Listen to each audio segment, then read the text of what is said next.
Good evening and welcome. It is time once again for CU Immigration here on WRFU LP 104.5 FM. I will be your host for this evening. My name is Mr. Garza, and I am here to let you know that WRFU is an open forum for the Urbana-Champaign community.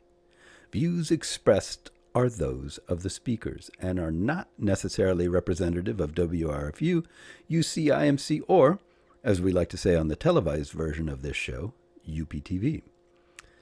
These views are our own, and by our in this instance, if not in any other, I mean myself, my guests, or anyone whose words I might happen to read during the show. And speaking of guests, today we have Lisa Wilson, Executive Director of the Refugee Center in Champaign, Illinois. Lisa is here to talk to us about the center's work with refugees as well as with immigrants generally. We'll discuss the kinds of services they offer, plus what they hope to be able to do with their new grant. In particular, how the addition of more extensive translation services will also benefit many other aspects of their work. We also talk about how some members of the community can help the Refugee Center in their work and some of the outreach activities the center has planned in the upcoming weeks. I hope you'll stick with us and enjoy the show. Thank you. Paperwork, a lot of permissions, a lot of, you know, crossing the I or crossing the T's and dotting the I's, interviews, and they under the Afghan Immigrant Act of 2009, they qualified to come over here as special immigrant visa Mm. holders. So once they got that, they named Mr. Meyer as their U.S. tie, Ah. and that's how they started to come here. And then as more and more families came, then they named the first arriving families as their U.S. ties and began to create a little community here. So Mm-hmm. when the evacuation happened in August and we started talking with our partners at the U.S. Catholic Conference of Bishops, we knew that we had to reach out to our former clients to see if they could interpret for us Mm-hmm. on an hourly basis. And so we've done that since October. And just recently, in the last month, we actually hired Sadia Rahman, who is working for us as a Pashto case manager.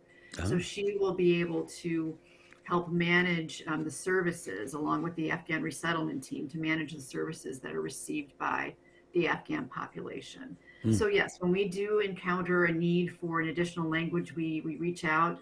We have an HR specialist that we work with from time to time who helps tremendously to identify suitable candidates. With Kahoobal, it's been really difficult because I think there are so few speakers that I believe all of the organizations in the area actually turn to one of three people who actually do interpretation, and we all kind of work with them a little bit here and there. So, Mm-hmm. so that's been it's been very difficult, and that's why Pixan Konav is part of this grant because there's a real need to develop more training for people to be able to speak and translate in indigenous languages. Mm-hmm. So it sounds like you guys have your hands full, and then some. Uh, is there some way that people in the community generally who don't have some special skill, language, they know some unusual foreign language or something that would make them useful in that sense, but is there some way that generally people can help? I didn't say that very well at all, did I? It sounded terrible. They don't know some foreign language. That's stupid. Anyway, uh, sorry. That's the problem when you just start talking and just words come out. You don't know what you're saying. Anyway, is there some way that the people in the community who do not have some special skill can be helpful to you or supportive of your work? Sure. There are a lot of faith-based organizations and other community organizations like the Rotaries that have been very supportive. Both where we've appeared at a number of these organizations to talk about what we do and to make awareness is a big Hmm. part of how they can help. Is just to be aware that there is a large and growing population of immigrants in Champaign County, and also being aware of the organizations that can help those people. You get services and help them get translation. So if they're just aware of the refugee center, Hmm. if they ever encounter an occasion where they've met somebody who's just come from someplace else other than the U.S. Or find out about people who are in need, who are immigrants, they can certainly call our office, and we can arrange for people to come in and get an intake and see what kind of services we can offer. And I really think awareness is a big key. I mean, Mm. um, we're not just a college town here. Where it's really a growing international population, and so if people are aware of that, I think is a big help too. And not just refugees, right? Just Right, immigrants in right. Not general. just, as a matter of fact, the vast majority of our clients are not refugees. Hmm. Okay, because I know that every year on campus there's this thing called Quad Day where Mhm. different groups would go out there and at least up until a couple of years ago, uh, Immigration Forum would go out there and I'd end up sitting there all day talking to people, and a lot Yeah, of people would just ask me like, how do I get this service or how do I do uh, that sort of thing? And I didn't realize that I could have given out your number and said, hey, well, talk to the refugee center because they can yeah, help you with that. So I would right. just generally take their information and ask around. But that's good to know Yes. because there are a lot of different kinds of weird problems that you just have, when you're in a different country, and Yeah. even if you're not planning on moving there, it's Right. still a lot of And different. one common problem that our clients often have is getting culturally appropriate food Mm, to eat. really? Generally, our clients are mostly below the poverty level, especially when they first arrive to our area. And food pantries are great, but some of the things that are offered, our clients aren't used to, and so Hmm. they they either turn it down or won't eat it. So there's been a push lately, and I know Eastern Illinois Food Bank's done a great thing in reaching out to organizations and asking some of our staff to participate in kind of a listening session about culturally appropriate foods. Um, I know that from our Afghan clients, their food is tends to be expensive because their meat has to be halal, Hmm. so it has to be prepared in a certain way, and there are limited resources for that here. So it tends to be more expensive. Mm, mm. Yeah, there are a lot of different things like that actually that present like a barrier Hmm. to just settling in. You hear a lot of people talk about assimilation, like, well, the goal is these people should try to assimilate, but it's not that easy. You can't just Hmm. suddenly start eating hot dogs and going to baseball games and Right. putting an American flag on your house. I mean, it that's not what assimilation is. It might be what would make some people more comfortable, Hmm. but it's learning how to fit yourself as you are Right. with your various your backgrounds and the context that you come from into this new place in a way that works for everybody. Yeah. And so, beyond the legal stuff, are there ways that you help people do that sort of thing? Sure. We do cultural orientation. Mm, So that's um, we have a lot of great resources, especially through the U.S. Conference of Catholic Bishops, in many different languages that can teach our clients about things like the monetary system mm, and how to take the bus. A lot of it is also, though, just that one-on-one staff client contact. mm, Um, we've had staff that will take the clients to the bus stop and show them what bus to take to get to their job or to go grocery shopping with them. We find that's particularly important when we have clients who participate in the WIC program, the Women, Infant, Children Nutritional Program, right. because there they get a list of the permitted foods and the quantities that they're allowed to buy, Mm, and then it has to be the cheapest price of that particular category, like the generic milk or what have you. And then our quantities are very different because we're practically the only ones who don't use the metric system. yeah.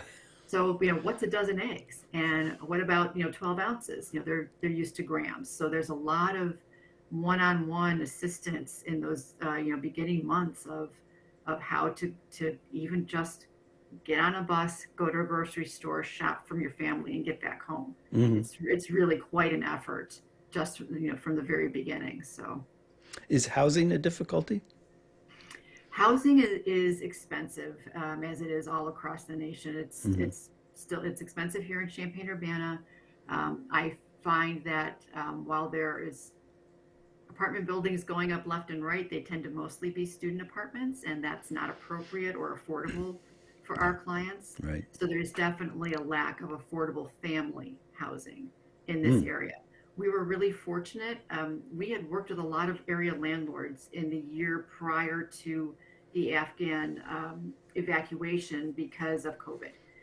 We had offered a lot of direct assistance. We gave out about $1 million in direct assistance, that paying rent, utility bills, buying food gift cards, and we did that through various state, local, and private grants. Hmm. So we had talked to a lot of landlords and said, okay, we're going to pay so and so's rent. Can you tell us what they owe, and can you give us a schedule so we have it for our records? So they knew who we were and they trust us. So when we had this large number of people that came over at once, we were able to go to some of them and say, we have a need here. Hmm. What kind of availability do you have? Um, and I'm very happy to say that we only had to put our Afghan clients in temporary housing for, I think, two families were in temporary housing for 1 week each, and Ah. then one group of men was in an extended stay hotel for a week. But then the apartments were ready, and we were able to get them into permanent housing. So we were really, really fortunate, but it is difficult, especially for larger families. Afghan families are much larger than American families, and they, um, for example, we have a family that's a family of nine, and so Hmm. that was a real challenge to find them some suitable space. But we've reached out into faith-based organizations and asked for some assistance, and they've really stepped up to the plate, um, offering everything from, they gave us new household goods for some of these clients, and offers of helping them find more permanent housing, maybe in a larger space than just an apartment. So we're really grateful to this community for really stepping up and helping us. Mm. Yeah. Well, that sounds great. You must have a huge staff. Not so big. We just work a lot. So everybody wears like multiple hats and just like Yeah, takes them on. But we've increased our staff dramatically since the beginning of the year, primarily with the Afghan resettlement team. So we're now, I believe, up to 16 employees, but some are part-time. hmm. So there's a lot of desire for part-time employment right now. So we made that work by hiring different people part-time, and um, trying to work as a team with the clients to try and get them the services they need. So these new grants are going to be helpful, but they're just going to get the ball rolling on some things, Exactly. and then you're going to have to find some other way of keeping it going. Are you Correct. pretty confident that that's going to be, you're going to be able to sustain Yeah. these things? Yes, I am. I think now that Champaign-Urbana is kind of on the map as far as being a place where a large amount of immigrants are coming to, and that's happened through the grants we've received through COVID that have attracted a lot of attention from Hmm. people in Chicago and statewide, and then with the Afghan evacuation.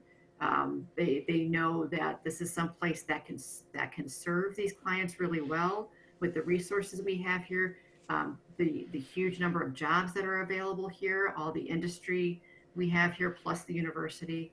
Um, I've spent a lot of time, and so has the rest of my staff, really educating people around the state about what there is in Champaign-Urbana. It isn't just a college town. We have all of these industries here that are hiring people, and there's just a large variety of things uh, that clients can be doing here, Hmm. different jobs that they can be qualified for, and there's a big need. So I do think that once we're on everybody's radar as, okay, there's a sizable immigrant population here in Champaign-Urbana. Let's see what we can do to get more the annual funding we need to keep this kind of a project going. Hmm. How about, I was reading something the other day about how difficult students, particularly Afghan students, in this article, but it probably holds true for others from around the world, getting their credentials like transferred to so that you can kind of pick up where you left off and keep going rather than having to go back and start over. Are the jobs that you're talking about mostly like service level jobs? Uh, They are mostly service, either service level or factory jobs. Now we do mhm. have some clients that came in with more credentials, and we'll be working with an employment agency with for them. Um, but yes, a lot of most of the clients that came in had are unskilled workers. So Oh, we okay. were able to reach out to a couple of area companies. Some came to us. They're so, they heard we were receiving Afghan evacuees and came to us and can we hire them?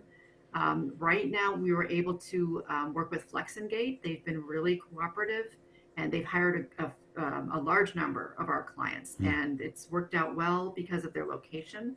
They're located not very far away from where these men and these families live, and they're able to take public transportation there. And that's worked out really well. Um, for for other jobs, it is a definite barrier that degrees obtained overseas are not given full credit here. Hmm. And sometimes there is no easy way to make that happen except to go back and start all over again. We're hoping that that will change in the near future. Um, I know right now with the need for skilled workers is also great. So we're hoping with these the last couple of families that came, they have English acquisition and Hmm. they are more skilled. Hmm. So we'll see what kind of opportunities we can find for them in the community. Yeah. Hmm. So, hmm, I've kind of asked everything that I can think of to ask. I mean, I just I'll edit this part out, but I mean, I already knew most of this stuff, but I'm trying to think of questions that are Mhm. like the average person who knows nothing about this would ask, and so I'm Right, kind of right. trying Well, to. I can add, we have received a few questions about Ukraine Hmm. and any Ukrainian immigrants that might be coming over. Um, my short answer as to whether we'll be receiving any is I don't know. Hmm. I know that's not very enlightening, but even though President Biden said that the U.S. will admit 100,000 refugees from Ukraine, we have no idea what that system looks like right now. Usually, with the refugee process, like I said before, they're spending, you know, many years at times applying to for refugee status and waiting to receive that status. Hmm. So we have not been told what will happen in this situation. Um, and as far as we've had a few inquiries about U.S. citizens who are trying to get their family out of Ukraine, and unfortunately, right now, there aren't a lot of easy answers. Um, because if you don't have a visa already and if you don't have the paperwork, it's going to take some time before you can get the proper paperwork. Um, for example, you can to get a visitor's visa to come Hmm. to the U.S. You have to assure the U.S. government that you're not staying. So there has to be a limited time and a plan in place that you're returning. Well, that's not really possible Hmm. with um, with any people who are trying to flee the violence in Ukraine right Right. now. Right. Um, so there aren't too many avenues that they can legally immigrate right now. Hopefully, the U.S. Customs and Immigration Service and the State Department will work something out, and we stand ready to help whatever Ukrainian immigrants come to the area. We can also help um, those who are already in the country who now have temporary protected status. We can help them with resources to make sure that they're following the rules for temporary protected status and get employment authorization. Um, but it's unfortunately, with all without knowing what's going to happen tomorrow in the Ukraine, it's hard for us to really say how many would even come to Champaign-Urbana. Interestingly, I've read a bit about the difficulties of Russian persons who have left the country and said, "Okay, I can't Yeah. stay here. You know, I don't support this. I don't support what's going on," Hmm. and they're having a hard time finding anybody that wants to let them in because Right. of the bad reputation that the country itself, and its Right. government has, and they're kind of at a loss for where to go or what to do. Well, I think a good first step would be to grant Russians temporary protected status as well. Uh-huh. So that, first take care, okay, the ones that are already here, even if your visa is expiring, you don't have to go back. We know that you would be, if you did not support the government, we know that you could be arrested or worse if you return. So Right. I personally am in favor of granting temporary protected status to Russians that are already in the country. Yeah, that might be something that my group could advocate for, Mhm. since that's the sort of thing that we do. But that's the kind of like strange that not a lot of people are thinking about this, but this is an actual problem for a number of Yeah. people, and it's very difficult. I've talked to several people that are interested in the idea of hosting refugees. Is that something that's done? And if so, how does one do it? Not normally. Okay. What normally before the Afghan evacuation, when we were asked to receive a refugee family, we give what's called assurance. But part of the rules with the resettlement agency is that we have to find them their own housing. Hmm. It is, unless it's a family member. Okay. Unless it's a family member, it's kind of frowned upon to put them with strangers. I see. So families different. But so this was very unusual. With the Afghan evacuation, we did house two families with U.S. Local families that they never didn't know before, but it was temporary, and Hmm. it turned out to be just for about a week each. Yeah. So when people talk about hosting families, that's not the usual practice. Hmm. They're usually we try as hard as we can to get them their own space. But people can host by offering support in terms of either financial support, transportation support. A lot of our clients come here, they can't drive legally and they Mm. don't have the money to buy a car. Sometimes bus schedules don't work with their schedules, so transportation support is really important. Just um, emotional support, and I know that takes the barrier there is language. Right. Right. So, but even just knowing that somebody's willing to learn a few, words of your language and try and help you maybe get to the grocery store and back, I think is a big, it's a great way to assist these families. Is there a system set up for how you would do it? Like, let's say I'm just like, okay, I'm retired and I really want to help out. Uh, Mhm. do I just call you and say, give me Yeah, we something to had, do, assign me something? yes, we now have a volunteer and outreach coordinator that's working with us to try and organize. We do get a lot of requests, and sometimes it's just a little overwhelming to try and manage all the Hmm. data and who can volunteer when, and it's a lot of scheduling. So we have a volunteer and outreach coordinator, and she's going to be working to direct people to work more directly with some of these families now that we've got them more settled. Do you have like a contact number or something that you could email me or something Yeah, that I well, could put on the? our general office number's 217-344-8455, and we can get you connected to our outreach and volunteer coordinator, Okay. and she can contact you from there. Yeah, I like to know this stuff, and I think a lot of people, these are some of the kinds of questions that people ask me, and I don't always have a good answer for them. Like, Hmm.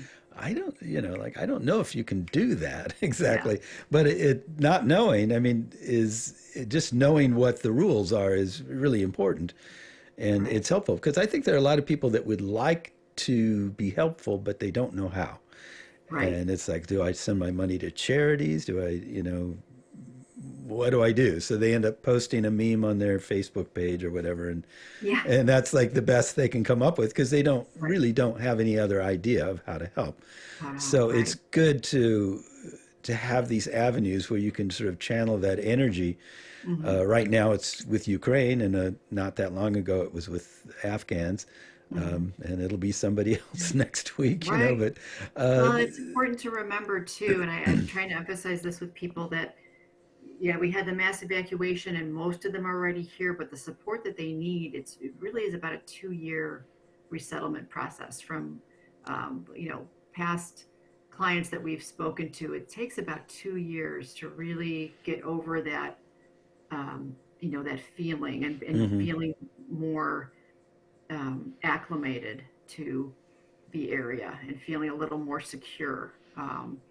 So it's a long process, and there's a lot of bumps along the road.